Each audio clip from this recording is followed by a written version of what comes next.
a show. It's the Great British Shooting Show, the biggest celebration of shooting in the UK, bar none. From air guns to optics, country style to sport, it's where every shooter belongs. 3 incredible days, from the 13th to the 15th of February 2026 at the NEC Birmingham. No distractions, just the very best of British shooting and beyond, all under one roof. Book now at shootingshow.co.uk.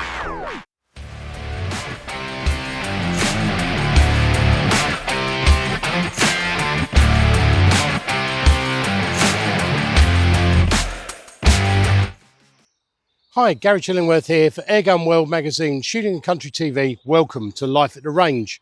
Well, I finally made it outside. I'm feeling much better. Thanks for all the messages. Right, before we get on with what we're doing today, a couple of bits of information. For those of you coming along to the British Shooting Show, 13th, 14th, 15th of February 2026, I'm going to be at the show on Friday the 13th, unlucky for you.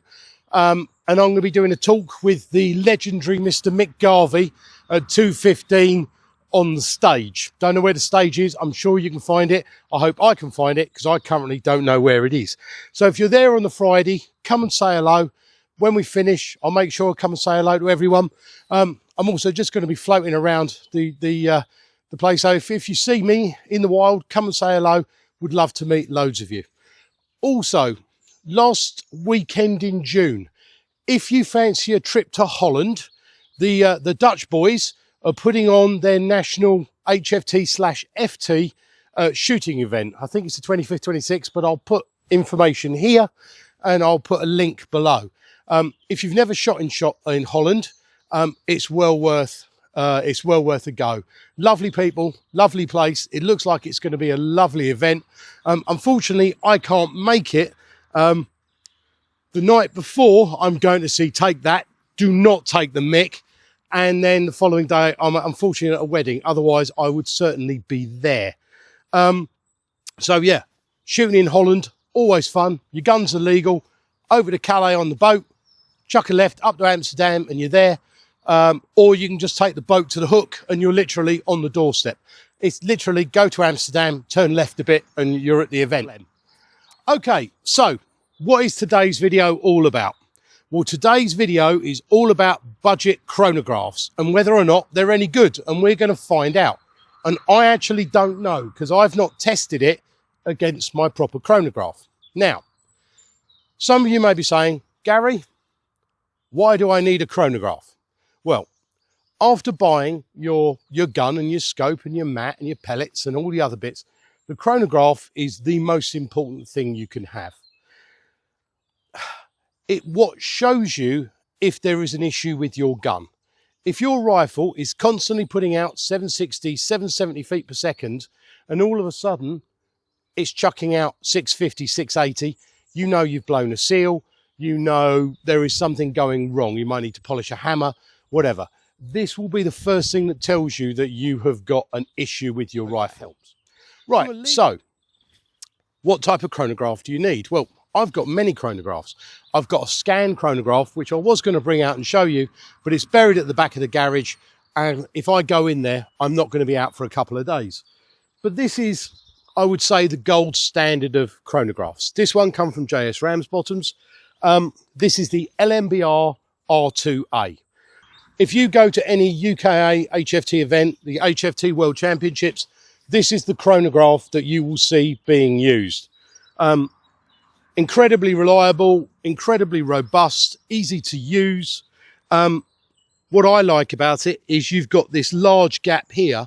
So if you want to do some pellet testing and you're accurate enough, you can put it downrange.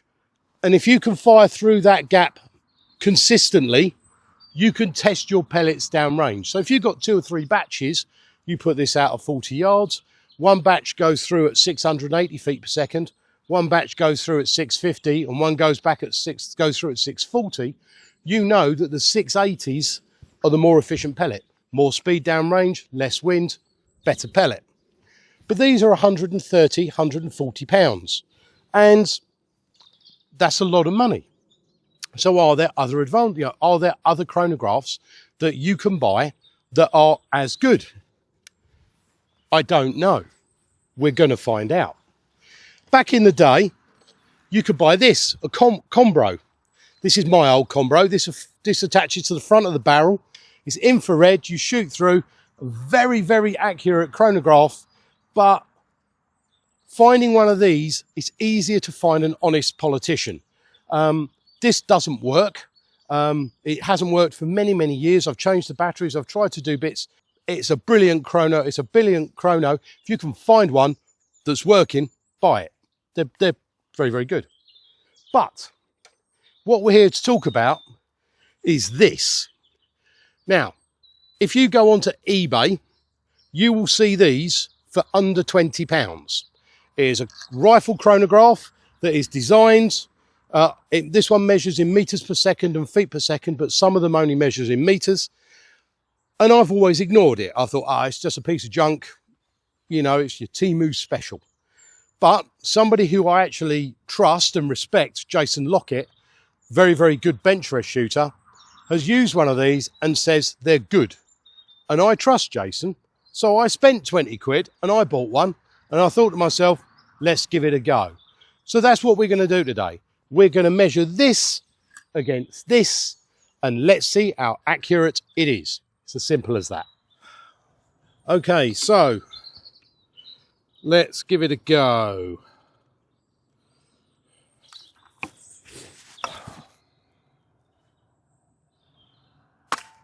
.749.4, 761.4. So that's about 10 foot per second under. 748.5, 758.7. Again, 10 foot per second under. 752.2, 762.7.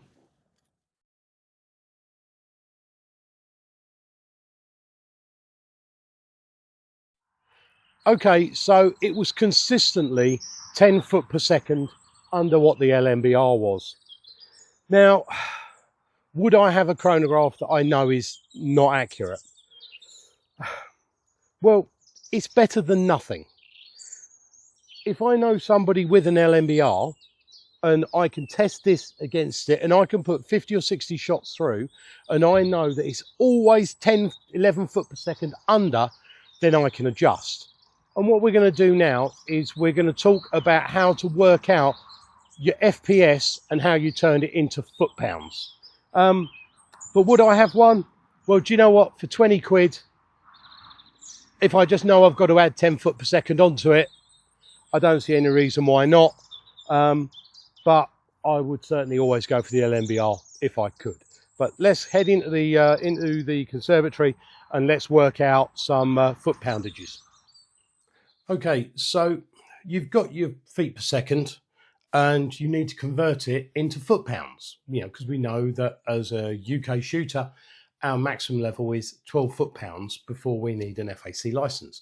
And there's a very simple formula to do this. So simple that I have to read it off a piece of paper. So let's take our 752.2 feet per second reading that we got. So we take 752.2 times 752.2 equals. Then you divide that by the magic number. And the magic number is the air gunner version of pi. And that's 450240. Press your equals button. And then you times that by your pellet weight. In our case, 8.44. And we get 10.60 foot-pounds. Now, if you're European or you have one of these that measures in meters per second, there's a slightly different variation. So you take your speed in meters per second. So let's say 240 meters per second. So 240 times 240, press equals. Then you times that by your pellet weight, in our case, 8.44 grain. Press equals, and then divide by your magic number for meters per second, which is 41856, and you'll get 11.6 foot-pounds. Now, I'm sure there's a way to convert that into joules, but I don't know how to do it. Now, why am I saying press equals? That is because some calculators use this BODMAS thing. So if you go 785 times 78, basically with this BODMAS way of working things out, you can go 2 plus 2 and it equals 5. Because what they do is they put the divide in before the times or the times after the divide, then they turn it upside down, reverse it, and it makes no sense. So if you just press equals after each of the steps, you're going to get accurate. You're going to get accuracy.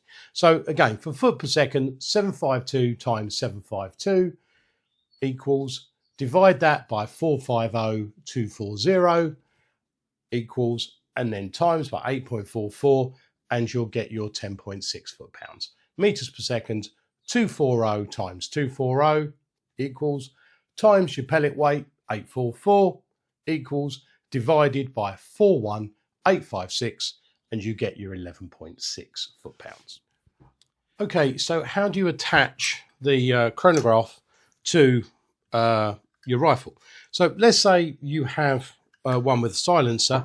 It comes with this adapter. It's basically just a ring with a couple of butterfly clips. And quite simply, you attach that, you slide it through, you tighten it up,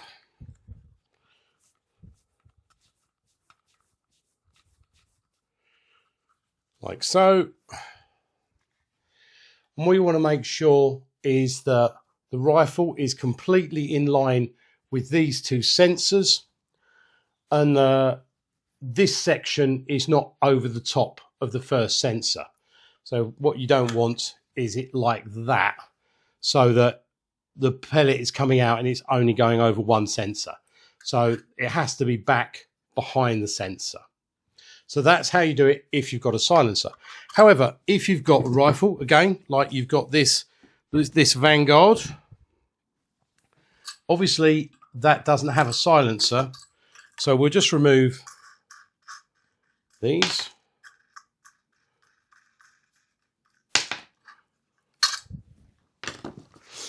Okay, so now you have this, which just lift it up, slide over the front, over the top of the barrel, tighten these up,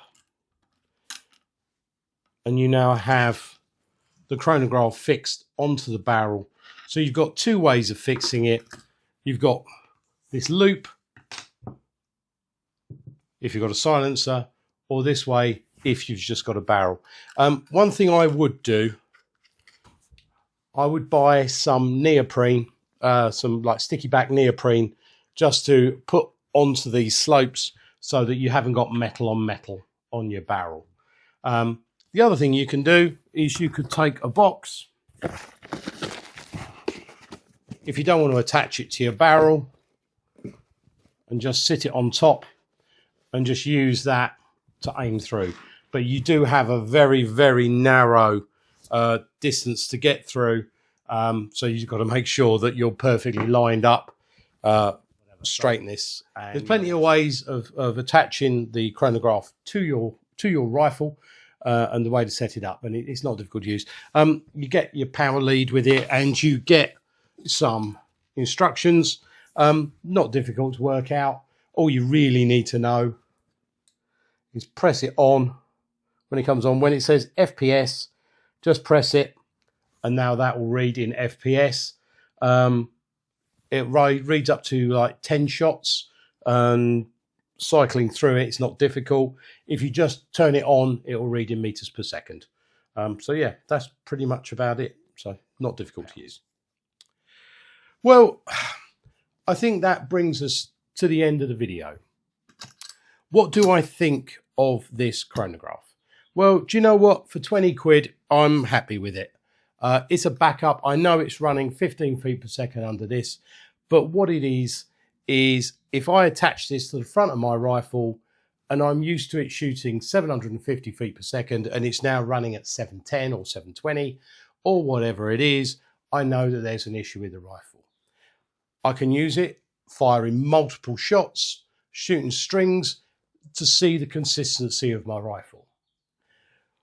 I wouldn't be happy trusting this for my foot poundage to see if I was legal.